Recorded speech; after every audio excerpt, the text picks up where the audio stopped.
and welcome back to this knitting podcast. I am Vanilla and I am the woman behind Simply Vanilla Stitching, and I'm very glad that you're joining me here today, whether you're new or maybe returning. I'm pretty overwhelmed with the support that I've gotten on the very first episode. So yeah, I'm coming to you from a very sunny Denmark today. It's not very warm, but the sun is out and I'm very pleased with it.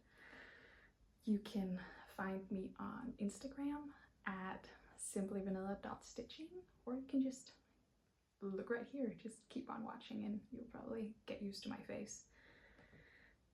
So I moved spaces since last time. Last time I was in my guest room because my office wasn't finished, or it was like a storage room, but I actually pulled myself together that very day and I started cleaning up everything like that. So I now have my plants and I have everything all lined up.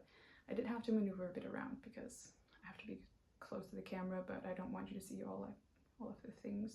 So you can probably see in the mirror right there, like how my phone is stacked on top of a like book casing. So very professional right here, very professional. I have in my lap, I have my notes, just as last time, because rambler. This time I want to say I'm a little bit nervous. My husband is home, so if you hear anyone coughing, he just coughed, or yelling, that's my husband being at home. Last time I recorded, he wasn't at home, he was at work, and I hadn't told him that I was doing this, and now he knows. And I'm kind of embarrassed and also very nervous that I'm actually talking to a camera while he's downstairs. So it might not be as like woo like I was last time, but I hope my nerves calm down just a teeny tiny bit when I just speak a little more. I also this time brought myself something to drink, because last time I learned that 40 minutes of podcasting actually takes like 1.5 hours, and speaking for 1.5 hours really dries up your throat. So cheers.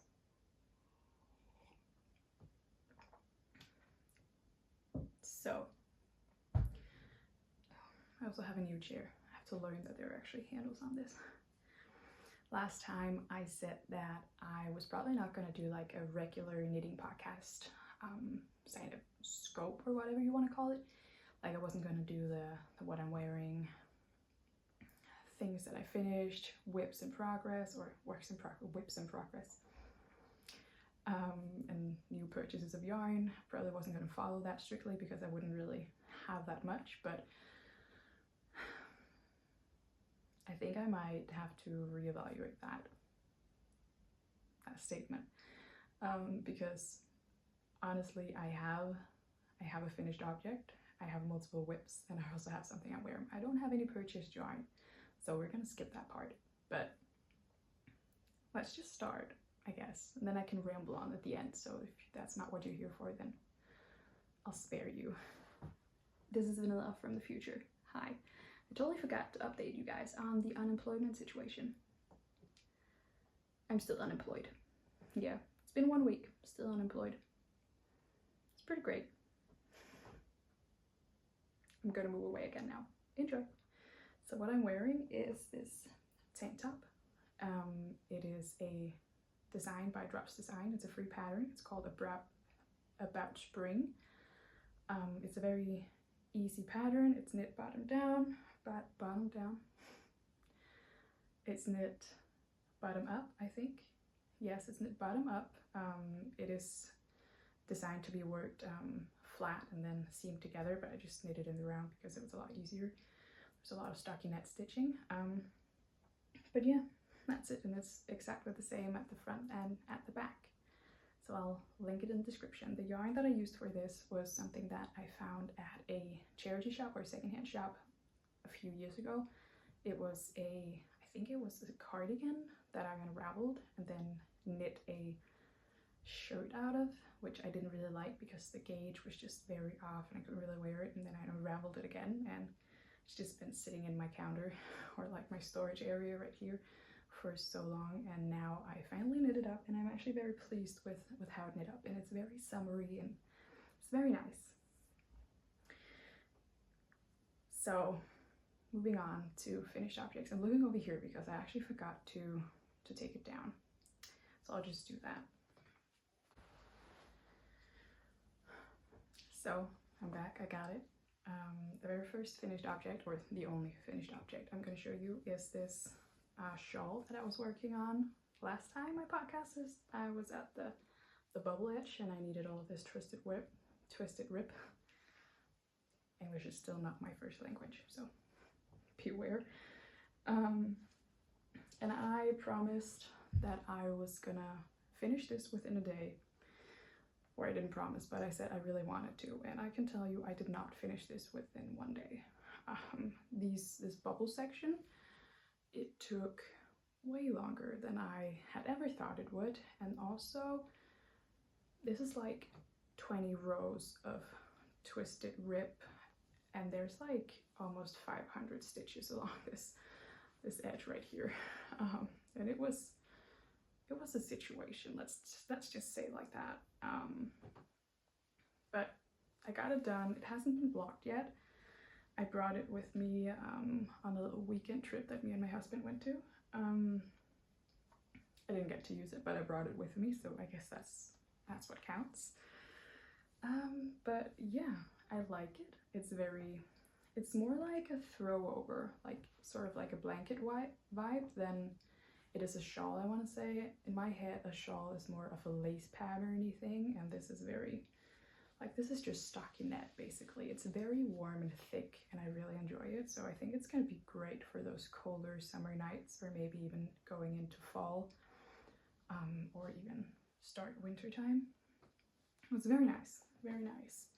The pattern itself is from, I didn't even say what it was called, did I? I don't know. It is the Sunday Morning Shawl by Espace Tricot, and the pattern itself is very simple to understand. Just gonna put it away. The pattern itself is very easy to understand. It has very like written out detail what you're gonna do. It has every stockinette section written out in detail, like you gotta knit all rows and purl all, stuff like that, and every twisted rip, it's exactly the same. So they really, like, even though you're just repeating these like stockinette and ripping sections, they're explaining every single section of it. So it's very straightforward, and there's really nothing to be confused about, basically. I think I underestimated how long time a shawl takes. In my head, a shawl is just something you just knit, and you just, you know, it's just something you knit while you watch TV and boom, then it's done. And while I want to say that was the case, it was really not. Like, there was a lot of stitches at the end, and like when I got to that bubble edge, I had to make so many bubbles. Like I think I had like 400 stitches, and every third one would be a bubble. And it was a lot. And then you also have to do the twisted rip every time, and I don't really mind purling that much, but I definitely think that twisted rip really hurts. It doesn't hurt my wrists, but I can definitely feel in my hands way more. Like I strain in my hands a lot more than when I just do stockinette, for example. But again, very simple pattern, nothing to be said there. If you want a throw over blanky kind of shawl, I really recommend this. It's very nice. I knitted it in acrylic, the yarn that I showed you last time as well, and it was easy to work, and it was nice to work, and it's nice to throw over when it's a bit cold now. So 10 out of 10, I want to say, except the bubbles, so maybe an 8 out of 10, because I really don't like bubbles, and I didn't know that before because I hadn't really done any, but now I know I'm never gonna do bubbles on 400 stitches again. I'm just not. It's not gonna happen. No, thank you. But that was my one and only finished object. I don't have any other finishes for this time. It has only been like 9 days since I podcasted last, so I think that's okay. But I do have a few cast-ons or a few whips Even though I was like, last time I was like, oh, I'm probably not gonna have so many cast-ons because I'm gonna try to knit like monogamously. I don't know if I said that, but I definitely said that I wasn't probably wasn't gonna have so many cast-ons. And look at me, I have 3. So we're gonna start off with the one that I actually said last time that I was gonna do, which is the At the Seaside t-shirt by, I actually wrote down what her name was. I'm just gonna look at my notes now. By Fräulein Stettisch. I'm pretty sure it's German, but don't come after me with the pronunciation. So I'll just pick it up from the floor. It's down here. And I want to say I'm pretty far. It's a simple t-shirt, a v-neck t-shirt. Just see if I can just, and they're on, like the body is on maybe an inch or two too short needles, but it's okay. So it's just a very nice v-neck t-shirt. I might be knitting the sleeves like a 3/4 length. I'm not sure yet. I'll have to see what I fancy, but it's really gorgeous and I really love the color. It's quite an easy knit once you get like the hang of it, but I want to say you like, obviously you knit like the top part, you knit that back and forth because you're doing the v-neck, and then you join it in the round, and then it's just stockinette basically.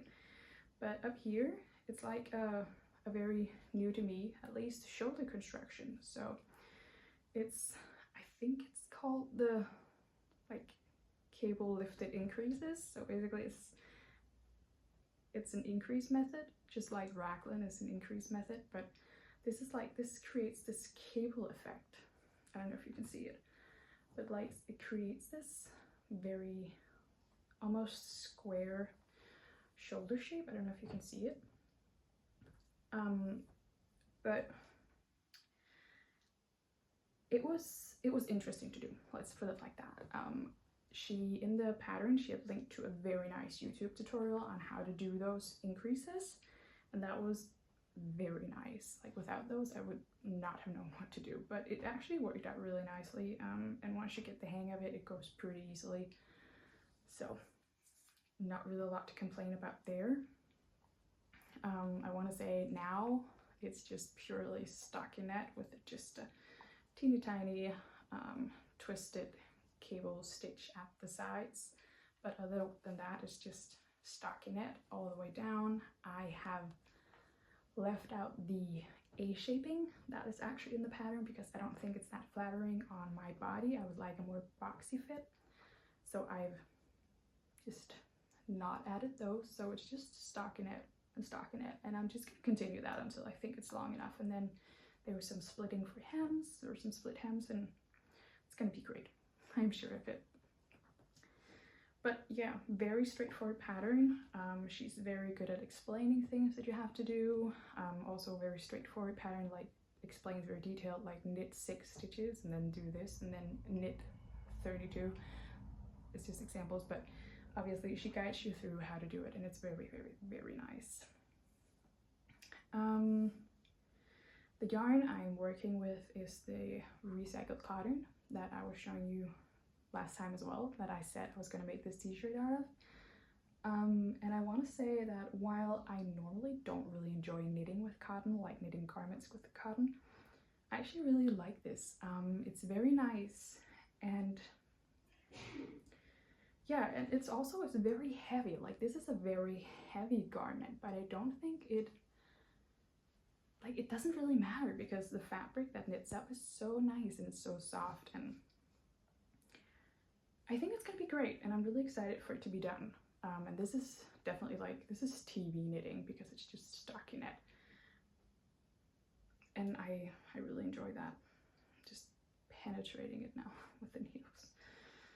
So let's put that back on the floor. So next work in progress, I will catch it. It is this, of course I'm in the middle of a row because that's obviously how I do shawls. It's not really a shawl, but it can definitely be referred to as a teeny tiny shawl. It is the, let's see, it is the Knitting Badge Neckerchief by Nicholas Heed. I saw this on We Grow Wild knitting podcast, and also Heather and Hobbs did one. And then I also saw that High Fiber Knits had created like a kerchief for like a headscarf, and I thought that was super cute, and I kind of wanted to do it, so I cast on this because it looked like such a gorgeous pattern. And this yarn is just some stash yarn I had. I knit a t-shirt with it, and then I had like this amount of scraps. Like the reason why I started doing a white was because I ran out of gray yarn and it wasn't big enough. So I don't know how I feel about this white brim around the edge, but I'm gonna have to live with it because I don't have more gray and I want it to be big enough. So that's how it is. But yes, so this is a neckerchief pattern. It's a free pattern, obviously. All of these patterns are gonna be free. And it is shown to be like a neckerchief. I don't know what chief, like kerchief, means. I don't know, but I'm imagining it's some kind of like scarf almost. So in the pictures, Nicholas Heed, he wears it like a necktie almost, and then it's like a teeny tiny, and he just puts a ring on it and it looks very cute. I'm hoping that I could maybe like wear this as a headband, or not a headband, a headscarf. I think that would look so cute. But if it doesn't happen, then a necktie would be pretty fine too. I will obviously link the pattern, but very briefly, it's basically just a lot of garter stitches, or garter like sections, and then it has these drop stitch elements right here, and it's very cute, and it just, I don't want to say it's easy, but it is very easy. You gotta have patience, and also when you get to like this stage of the pattern with so many stitches, it is kind of tedious to do, but that's just like the other shawl that I showed you. But it's a very nice and easy pattern, and I did most of this in a car going to the, like on the stay that me and my husband was at the weekend. So pretty easy, pretty straightforward. I'm not really gonna say a whole lot about it because I don't know what yarn it is. I don't know what it's made of. I think it's like it's too soft to be acrylic, but then again, I have quite some soft acrylics, so I really don't know. It was the last of the last scraps I had of something, and I thought it would be perfect in this neckerchief. Yeah, and now the last work in progress I actually haven't written down in my podcast notes because I started this almost like just before I had to podcast kind of thing. I started this yesterday. And now everything's gonna fall. Please don't mind this yarn ball. Like this is what I'm working with right now. I tried pulling from the middle of the ball, and this is what came out. So I'm just working my way through it right now. So this is where I'm at. It's a top. It's called the Sarah top, or I think it's just called Sarah. Not the Sarah top, but I think it's just called Sarah. And it is a Sari Nordland, I think that's how you pronounce the name, pattern. It's free on Ravelry, or actually I think it's free on another site. I'll post it down in the description. It was a little bit tricky to find actually, because you have to access a link and then it leads you to a different page, and then you have to scroll to the bottom, and then you have to click a plus sign, and all of a sudden you have the pattern.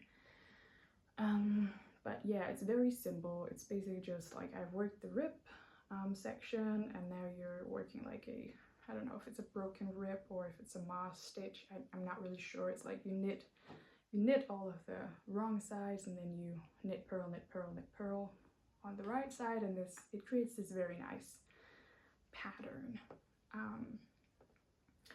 And I quite enjoy this. It's definitely not as much of a teeny knit. It's not because it's hard. Like I have to continue just in this pattern for like, I think I had to do it until it was like 38 centimeters. So that's gonna be quite a while. I think maybe if I'm lucky I'm at 10 centimeters. So it's gonna take a while, and then obviously, not obviously, of course not obviously, you don't know what I'm talking about, but there's these little teeny tiny buttonholes right here. So it's like gonna be a button shirt, a button top. So you're just gonna button them. This is difficult. You're just gonna button them together, and it's gonna be this very cute summery top. Definitely gonna insert a picture of it, so you'll know what I'm talking about instead of just rambling.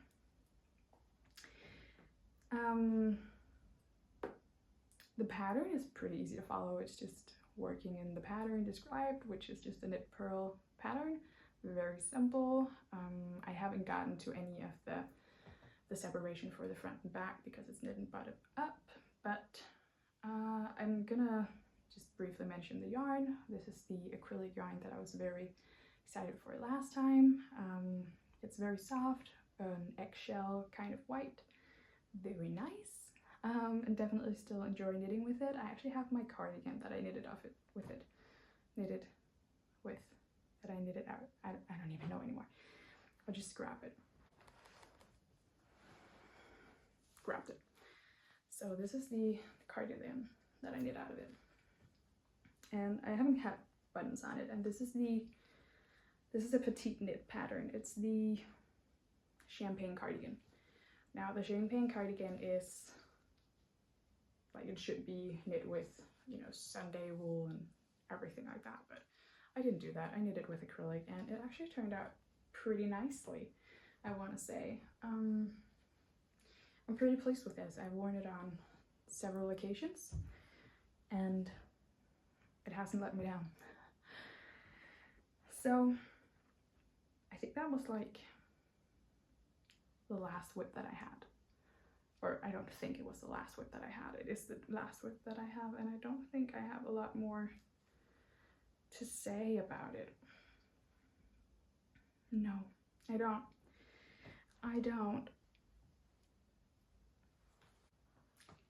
So for the last, I want to say, knitting podcast related topic I want to talk about is just quickly a few patterns that I'm considering making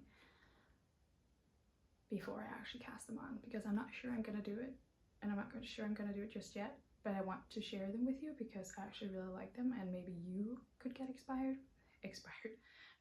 by them. Language.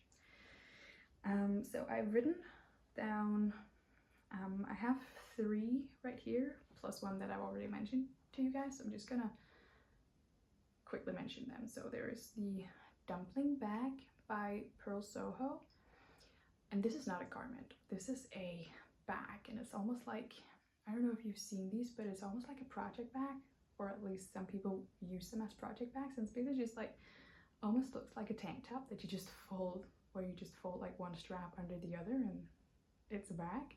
And I think it looks so cute, and I really think that it could be a great project bag if you just knit it with a tight enough gauge so that needles and other things like that don't fall out. I really think it could be pretty cool, and also just be very nice to just like carry something small if you're going for a walk or something like that. I think it would be very cute.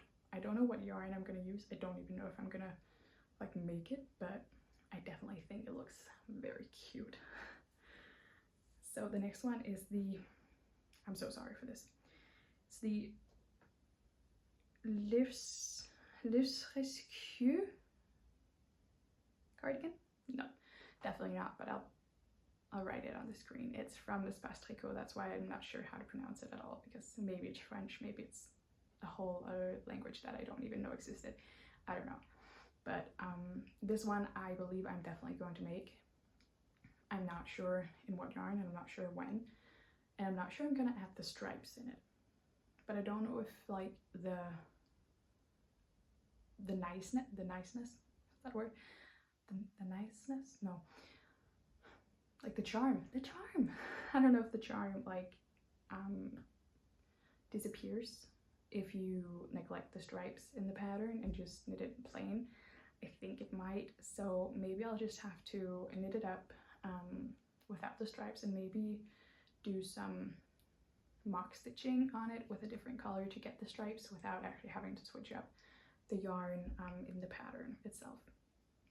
Maybe. I don't know. I'll see. Not even sure when I'm gonna cast it on or if I'm gonna cast it on. I think I am, but I don't know with what yarn.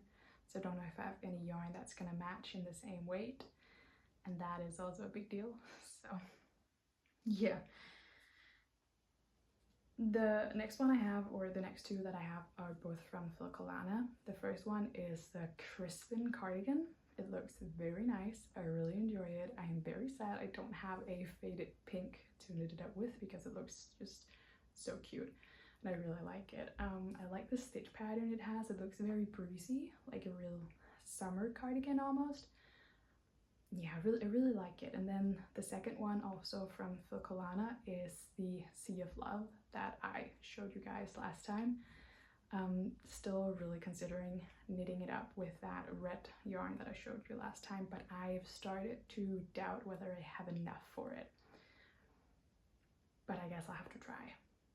Maybe I can find some silly solution. Maybe I can make like a harlequin version of it, so just use like multiple colors.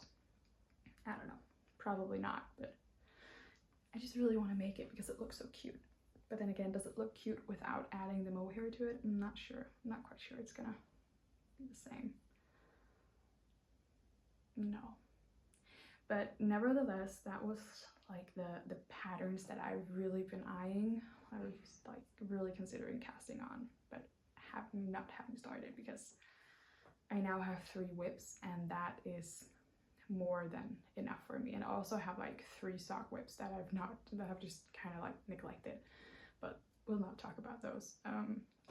This is definitely enough. I'm gonna have to finish at least one of these projects before I cast on a new one, and that is a promise. Like, that is a pinky promise right here. I will finish one of these before I cast on a new one, because otherwise I'm never gonna get anything done. That's what I said in the first podcast. I was like, if I cast on too many things, I'm never gonna get it done. And here I am, a week later. I cast on 3 projects instead of just 1.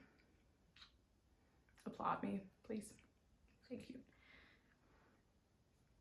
But yeah, I really want to say a very big thank you just before I round up all of this knitting topic things. I really want to say a big thank you to all of you guys who have commented and also obviously subscribed and liked the video. I'm very pleased with it. I'm very overwhelmed by the fact that so many people have actually watched it and are just looking forward to seeing more. Like, that was very mind-boggling to me.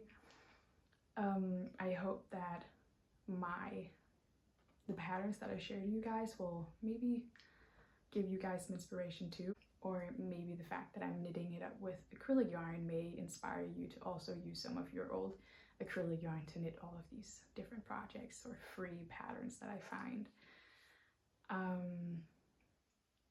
Yeah, I think that was all knitting related.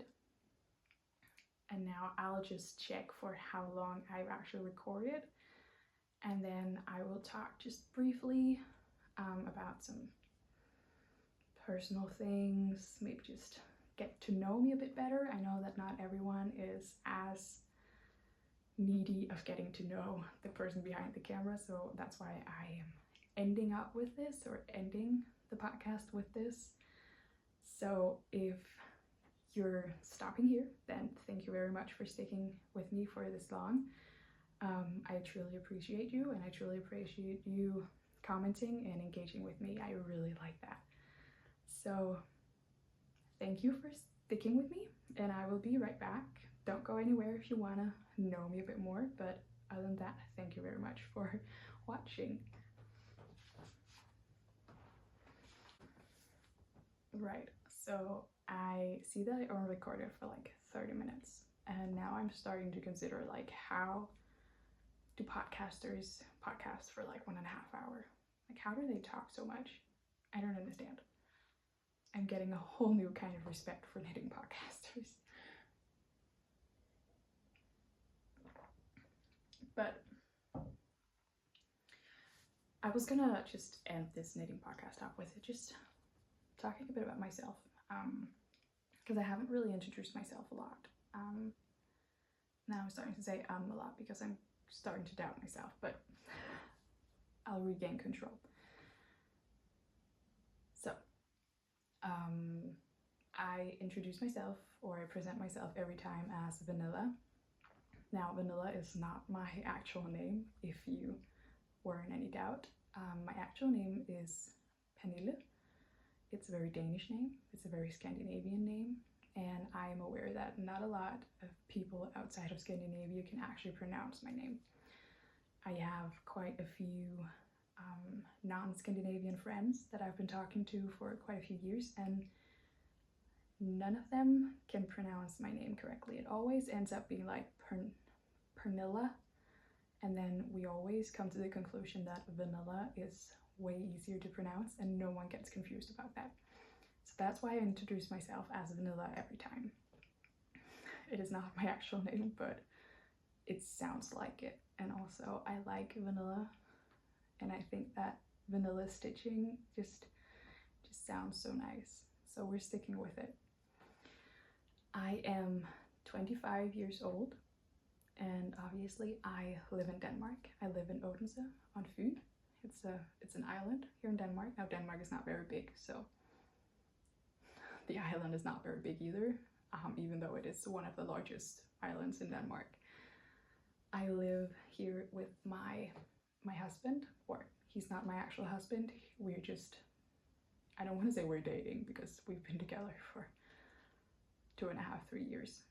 We live together, not married. I call him my husband. Please bear with me. I live here with him in this very nice apartment. And I live here also with my dog, Bella. She is a Cocker Spaniel. She is 5 months old. So she's a little biter right now. She's losing all her teeth and she's just biting everything she can come around. And I mean everything. Like my yarn, I almost have to lock it in a safe because she finds it and she will bite it.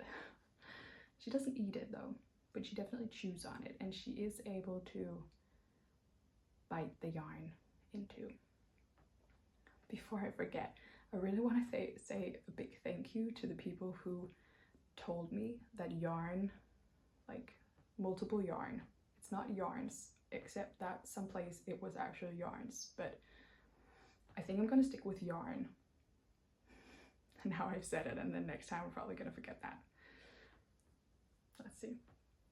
I forgot to put my notes in my lap, so I keep looking over at my shelf system over here. So now I'm gonna put it in my lap. It's gonna be better. I have, as I said in my first podcast, I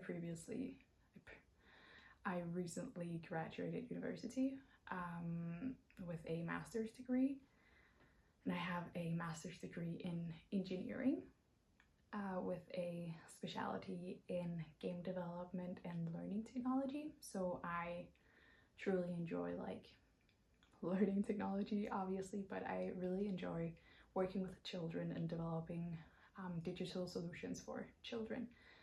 I am a bit brainy on that point. I really enjoy programming, and I really enjoy all of these sort of like kind of nerdy things. I really like talking to the children and seeing how they interact with a lot of technology.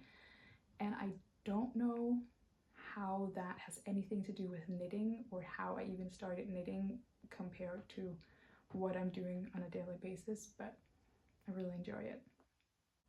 So other than knitting, I am quite a crafty person in general. I do cross stitching. I sew a bit once in a while. I crochet.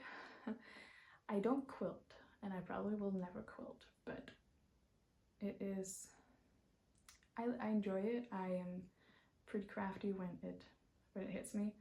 Sometimes I will not touch anything for a month or so, and then I will just get everything going. I don't think I've ever had like a long time without knitting, or well, obviously when we got Bella. I call her Bella. It's like her name. When we got Bella, I couldn't really knit for a few weeks because she was all over the place. Like she wanted to bite everything. She was a sprinter, let's call her that.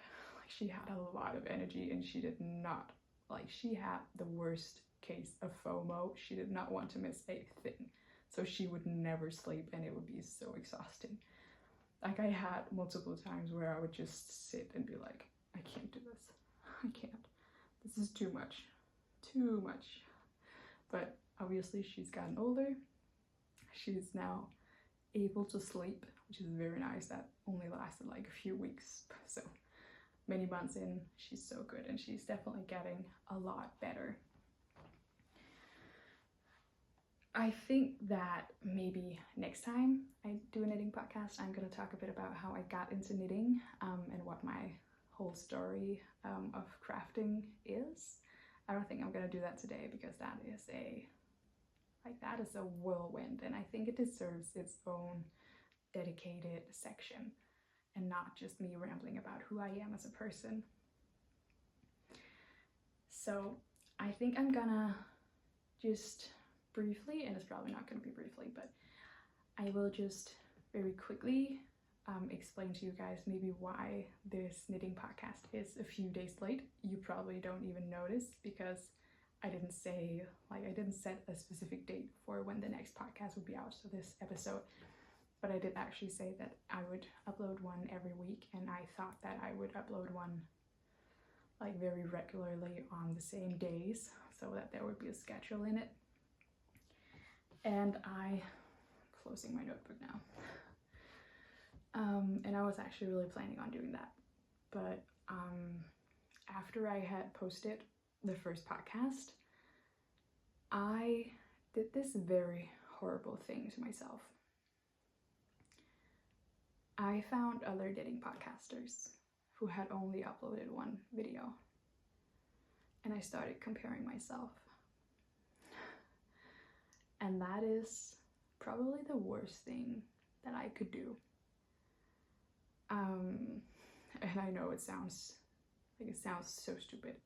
And look, trust me, like, I can hear it. I can hear how stupid it sounds. And it's not gonna be a pity party, trust me, on that one. It's not going to. But obviously I started comparing myself to these other knitting podcasters, and I started feeling like maybe I should just not do it. Maybe I wasn't interesting enough. Like, I can't even talk for 30 minutes about knitting, and other people can talk for 1.5 hours. So I started feeling like I wasn't really like adding up and stuff like that. And you know, one thing led to the other, and I actually kind of decided that, okay, maybe I'm just gonna do another podcast, or maybe I'm just not gonna do another podcast. Maybe we'll just leave it at the first one, and we'll just call it a thing and just not consider it again. And that is totally like, that is me in a nutshell.